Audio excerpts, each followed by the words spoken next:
নমস্কার।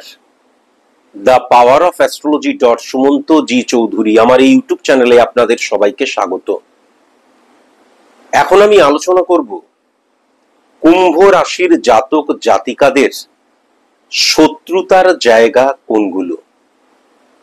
শত্রু মানে সবসময় যে বাইরে থেকে কারোর নেগেটিভ প্রভাব হতে হবে তা নয়।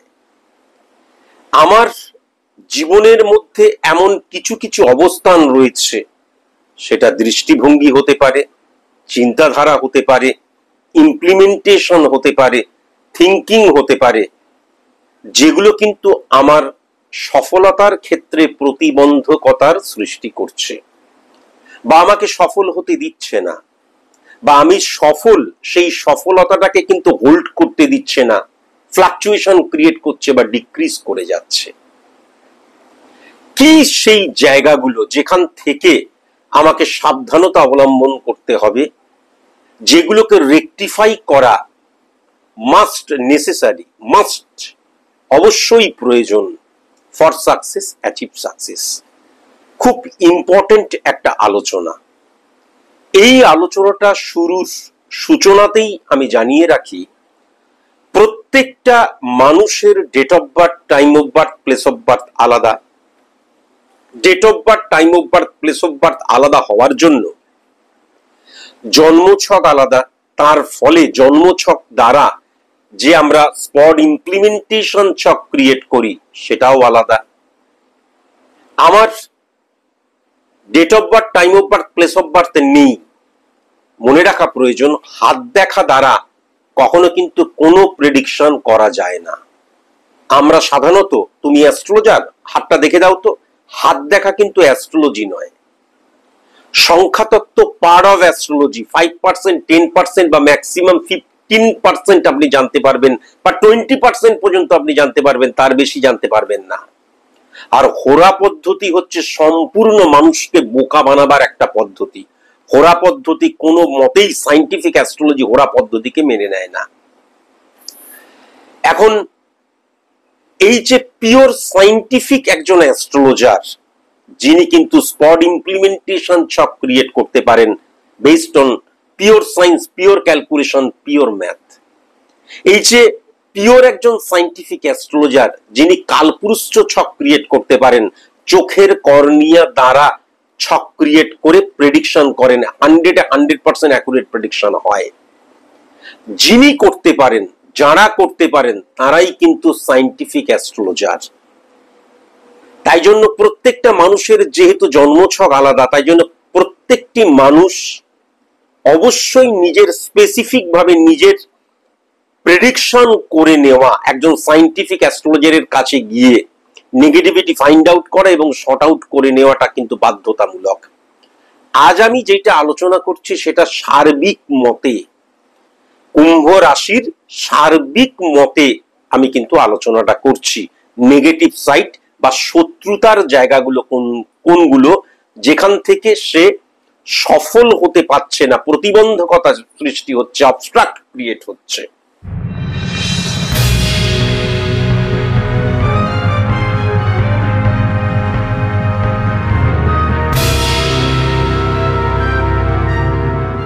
প্রথমেই যদি আমি কুম্ভ রাশিকে লক্ষ্য করি, তাহলে 6 নাম্বার ঘরটা কিন্তু কর্কটের ঘর। কর্কটের অধিপতি গ্রহ হচ্ছে চন্দ্র। সেই চন্দ্র কিন্তু 12 নাম্বার ঘরকে, 6th হাউস, সমসপ্তমে 12 নাম্বার ঘরকে কিন্তু হিট করছে। প্রথমেই আমাদের জানা প্রয়োজন 12 নাম্বার ঘরটা কি। আয়েগা এবং জায়গা, এই যে বেরিয়ে যাওয়া, চলে যাওয়া, পেও হারিয়ে ফেলা, এই চলে যাওয়াটাকে কিন্তু রিপ্রেজেন্ট করে 12 নাম্বার ঘর মূলত।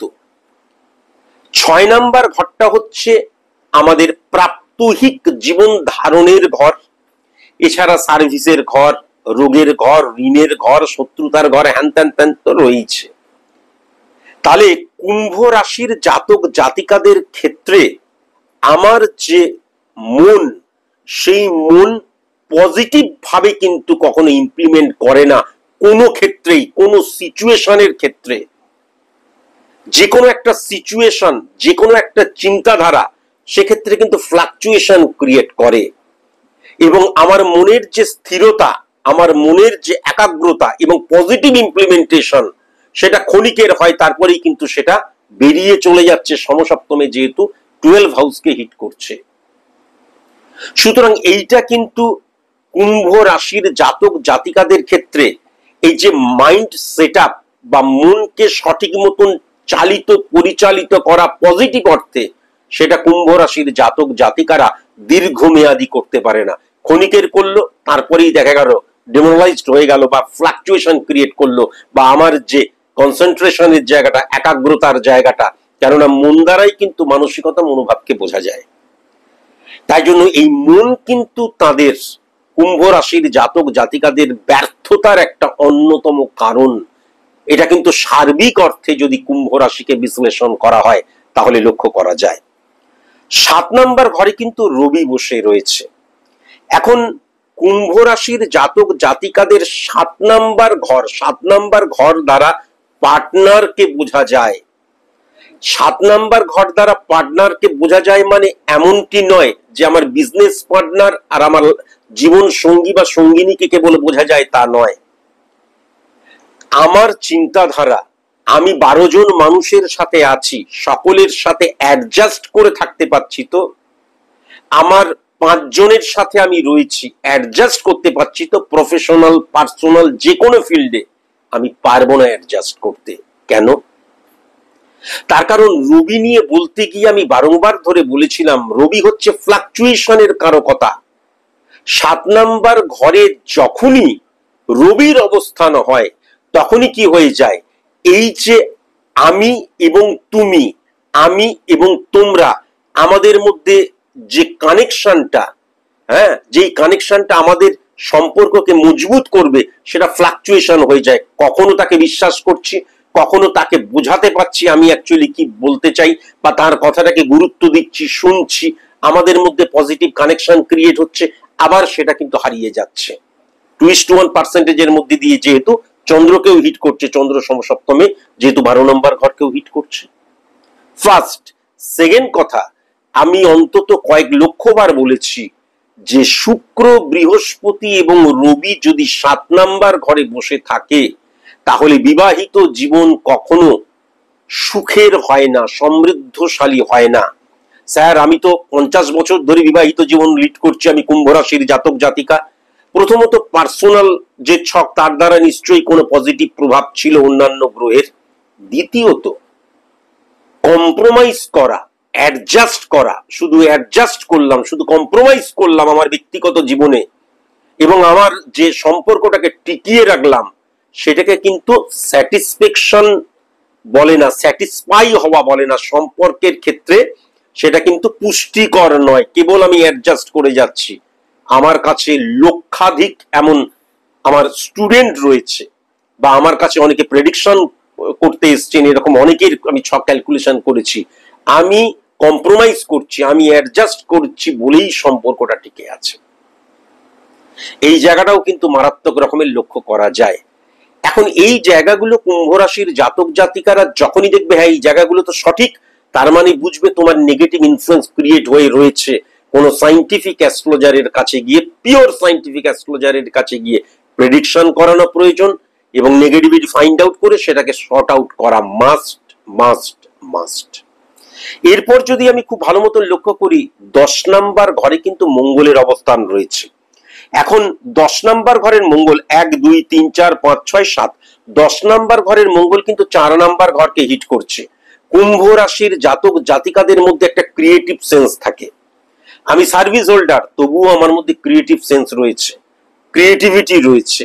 আমি বিজনেস করছি, ক্রিয়েটিভিটি রয়েছে। আমি যে কোনো কাজ করছি, আমার মধ্যে ক্রিয়েটিভিটি রয়েছে, সৃষ্টিশীলতার একটা প্রভাব আমার মধ্যে রয়েছে। এই প্রভাবে আমি এতটাই নিজেকে নিয়োজিত করে দিই। এছাড়াও 10 নম্বর ঘরে মঙ্গলের অবস্থান, তার মানে আমি আমার কর্মে এতটা ফোকাস থাকছি, তার ফলে 4 নম্বর ঘর মানে কিন্তু ব্যক্তিগত জীবনকে বোঝা যায়। সেই ব্যক্তিগত জীবনের সাথে কিন্তু আমি ভারসাম্য রাখতে পারছি না।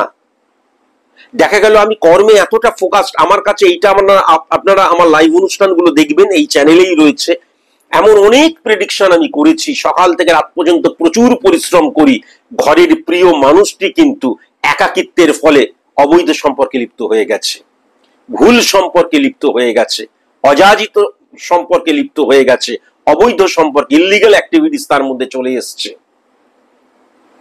সুতরাং এই জায়গাটাও কিন্তু মারাত্মক। ভারসাম্য তখন কিন্তু রক্ষা করা যায় না, যেহেতু 10th এবং 4 সমসপ্তমী হিট করছে, এবং যেহেতু শুক্র এবং মঙ্গলের অবস্থান সবসময় অবস্ট্রাক্ট ক্রিয়েট করে, সেটা পজিটিভ হোক নেগেটিভ হোক, বারবার ধরে বলেছি।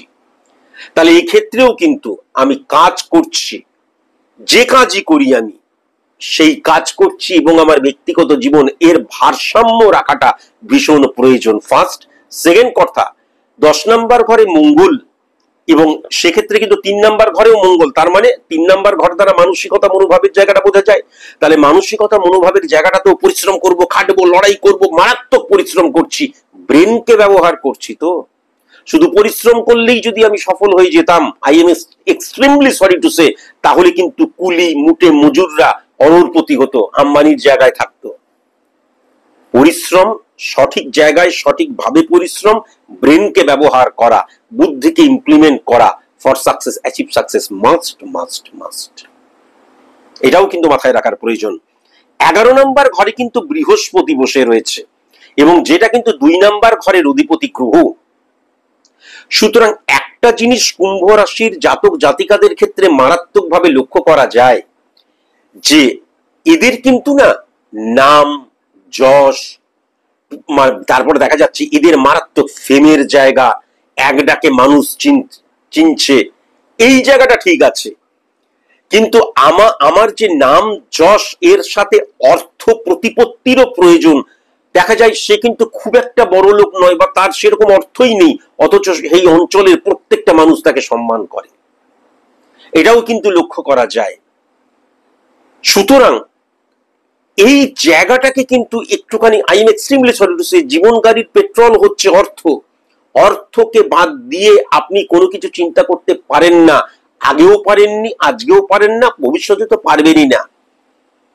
তাহলে কেবলমাত্র মানুষ আমাকে ভালোবাসছে, মানুষ আমাকে শ্রদ্ধা করছে, বা আমি এতটাই আমার কাজে লিপ্ত হয়ে রইলাম, অর্থটাও ভেরি ভেরি ইম্পর্টেন্ট। নিজেকে দামি করে তুলতে হয়। এই যে আমার জ্ঞানটাকে আমি যে মার্কেটে বিক্রি করছি, সেই পরিমাণ আমার জ্ঞান অনুযায়ী আমি অর্থ পাচ্ছি, 1% অর্থ পাবে না, এই জায়গাটাও কিন্তু লক্ষ্য করা যায়। তার ফলে কর্মফল হিসেবে আমি দেখা গেল আমার যশ খ্যাতি, মানুষ এক ডাকে চেনে, ভালোবাসে, শ্রদ্ধা করে, কিন্তু আমরা প্রত্যেকে এক একটা প্রোডাক্ট বাজারে কিভাবে বিক্রি হচ্ছে, ভেরি ভেরি ইম্পর্টেন্ট, সত্যিটাকে মেনে নেওয়া প্রয়োজন। আমি মার্কেটে মূল্যবান প্রোডাক্ট হিসেবে বিক্রি হচ্ছি না, বরং আমি কিন্তু শ্রদ্ধার একটা প্রোডাক্ট, সম্মানের একটা প্রোডাক্ট, ভালোবাসার একটা প্রোডাক্ট হয়ে বিক্রি হয়ে যাচ্ছি, যার মূল্যটা কিন্তু আমি পাচ্ছি না, এটাও কিন্তু আমি লক্ষ্য করতে পারছি। এবং 2 নম্বর ঘরেও কিন্তু বৃহস্পতি বসে রয়েছে, 1 2 3 4 5 6 7, তাহলে 8 নম্বর ঘরকে হিট করছে। তাহলে অর্থ ইনকামের ক্ষেত্রে কিন্তু আরো সজাগ হওয়া প্রয়োজন। যেখানে সজাগ হওয়া বা মানে সক্রিয় হওয়া আমি কিন্তু কুম্ভ রাশির জাতক জাতিকাদের ক্ষেত্রে লক্ষ্য করতে পারছি না। অর্থ বেরিয়ে চলে যাবার জায়গাটা, অর্থহীনতার জায়গাটা 8 নম্বর ঘরকে হিট করছে।